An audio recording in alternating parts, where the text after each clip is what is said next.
കേരളത്തിലെ ആശാവർക്കർമാരിൽ മഹാഭൂരിപക്ഷം CITUവിന്റെ നേതൃത്വത്തിലാണ് അണിനിരന്നിട്ടുള്ളത്. ആ CITUവിന്റെ നേതൃത്വത്തിൽ അവരുടെ പ്രശ്നങ്ങൾക്ക് പരിഹാരം കാണുന്നതിന് വേണ്ടിയുള്ള സമരങ്ങൾ നിരന്തരമായി നടന്നു വരുന്നുണ്ട്. കേരളത്തിൽ ഇടതുപക്ഷ ജനാധിപത്യ മുന്നണി ഗവൺമെന്റ് ഉണ്ട് എന്നുള്ളത് കൊണ്ട് തൊഴിലാളി പ്രശ്നങ്ങൾ ഉന്നയിക്കാതിരുന്നിട്ടില്ല, സമരം ചെയ്യാതിരുന്നിട്ടില്ല. ഈ അനുഭവമില്ലേ?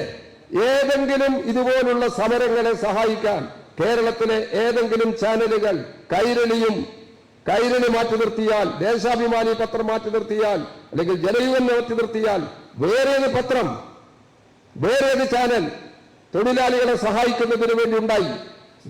ഈ അനുഭവം നമ്മുടെ മുമ്പിലില്ലേ? അപ്പൊ ഇതിന്റെ എല്ലാം പറഞ്ഞു ഒരു സമരത്തിനുള്ള ദുരുദ്ദേശപരമായ നിലപാടിനെ കുറിച്ച് വിമർശിച്ചാൽ അവർ ഇളകിയാടുകയാണ്.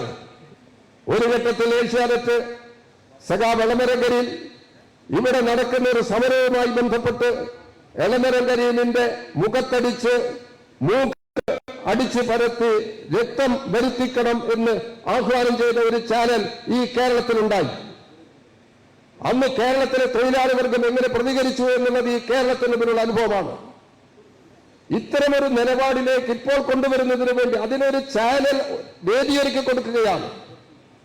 എല്ലാ നിന്ദ്യമായ ഭാഷ ഉപയോഗിക്കാനും വൃത്തികേട് പറയാനും കളവ് പ്രചരിപ്പിക്കാനും ചില മാധ്യമങ്ങൾ വേദിയാക്കി കൊടുക്കുന്നു. ഇത് തൊഴിലാളി വർഗത്തിനെതിരാണ്, സാധാരണ ജനവിഭാഗത്തിനെതിരാണ്. ആ തിരിച്ചറിവാണ് നമുക്കുണ്ടാകേണ്ടത്. സഖാവ് ബാലാനന്ദന്റെ ഓർമ്മ ഉയർത്തിപ്പിടിക്കുമ്പോൾ ബാലാനന്ദന്റെ അനുഭവങ്ങളും പ്രവർത്തന ശൈലിയിലും തൊഴിലാളി വർഗത്തിന്റെ പ്രവർത്തനങ്ങൾക്ക് മാർഗനിർദ്ദേശം നൽകത്തക്ക നിലയിൽ മുമ്പോട്ട് കൊണ്ടുപോകാൻ ശ്രമിക്കുമ്പോൾ ഇന്ന് കേരളത്തിൽ രൂപപ്പെട്ടു വന്ന ഒരു പുതിയ ആക്രമണ മുഖത്തെ സംബന്ധിച്ച് തിരിച്ചറിഞ്ഞ് ഒരു ഭിന്നതയും തൊഴിലാളികളിടയിൽ വരുത്താൻ അനുവദിക്കാതെ നമുക്ക് മുന്നോട്ട് പോകുന്നതിന് വേണ്ടി കഴിയണം. ഇവിടെ ആശാവർക്കർമാരുടെ യഥാർത്ഥ പ്രശ്നം കേന്ദ്ര ഗവൺമെന്റിന്റെ നിലപാടുമായി ബന്ധപ്പെട്ടുകൊണ്ടാണ്. ഇന്ത്യയിൽ പ്രവർത്തിക്കുന്ന സ്കീം വർക്കേഴ്സ് ഉണ്ട്. ആശാ അംഗൻവാടി സ്കൂളുകളിൽ ഉച്ചഭക്ഷണം പാകം ചെയ്യുന്നവർ, തൊഴിലുറപ്പ് പദ്ധതിയിൽ ജോലി ചെയ്യുന്നവർ, NHMൽ ജോലി ചെയ്യുന്നവർ, ഇതെല്ലാം സ്കീം വർക്കേഴ്സ് ആണ്. ഇവർക്ക് ഇന്ത്യയിലെ ഏതെങ്കിലും ഒരു നിയമത്തിന്റെ പരിരക്ഷയുണ്ടോ? നിയമത്തിന്റെ പരിരക്ഷ വേണം. തൊഴിലുറപ്പ് തൊഴിലാളികൾ 600 രൂപ ഒരു ദിവസം കൂലി കിട്ടണമെന്നും 1 വർഷത്തിൽ 200 ദിവസത്തെ ജോലി കിട്ടണമെന്ന ആവശ്യം ഉയർത്തുന്നത് ഇന്ത്യയിലെ ട്രേഡ് യൂണിയൻ പ്രസ്ഥാനങ്ങളാണ്. അപ്പൊ ഈ യാഥാർത്ഥ്യങ്ങളെല്ലാം വിസ്മരിച്ചുകൊണ്ടാണ് ഇവിടെ ഇപ്പോൾ ആശാവർക്കർമാരുടെ ചില പ്രശ്നങ്ങളെ ഉപയോഗിച്ച് തൊഴിലാളി പ്രസ്ഥാനത്തിനും ഗവൺമെന്റിനുമെതിരായി രംഗത്ത് വരാൻ തെറ്റായ പ്രചാരവേലകൾ നടത്തുന്നത്.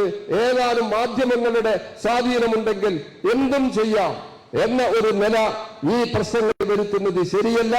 പ്രശ്നങ്ങൾ വസ്തുനിഷ്ഠമായി പരിശോധിക്കണം.